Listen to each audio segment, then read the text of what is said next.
कमरा नंबर 7, भाग 3, डर के पार, जहां माया और आरव की कहानी नई मोड़ लेती है। तो जानते हैं कि इस कहानी में आगे क्या हुआ।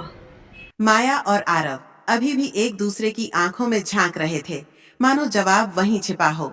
नानी ने कांपती आवाज में कहा, फैसला जल्दी करो, वरना द्वार हमेशा के लिए खुला रह जाएगा। आरव ने गहरी सांस ली और बोला, मैं जाऊंगा। माया ने उसका हाथ कस कर पकड़ा, तो मैं भी साथ चलूंगी।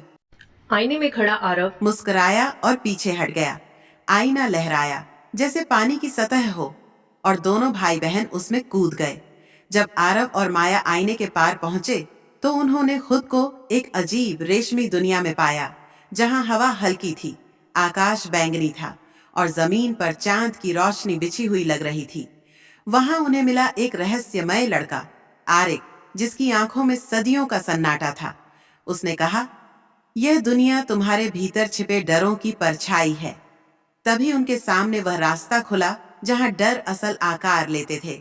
माया को एक खाली क्लासरूम में ले जाया गया, जहां वह सबके बीच खड़ी थी, लेकिन किसी को अपनी बात कह नहीं पा रही थी।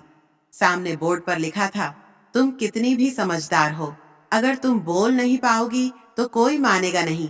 उसका डर था कि लोग उसे हल्के में लेंगे, क्योंकि उसका आत्मविश्वास कम था, जबकि वह अंदर से बहुत बुद्धिमान थी। दूसरी ओर आरव ने खुद को एक स्टेडियम में खड़ा पाया, जहां प्रतियोगिता चल रही थी और लोग उसका नाम पुकार रहे थे। लेकिन वह पीछे हट रहा था, कांपते हुए, क्योंकि उसे हमेशा से हारने का डर था।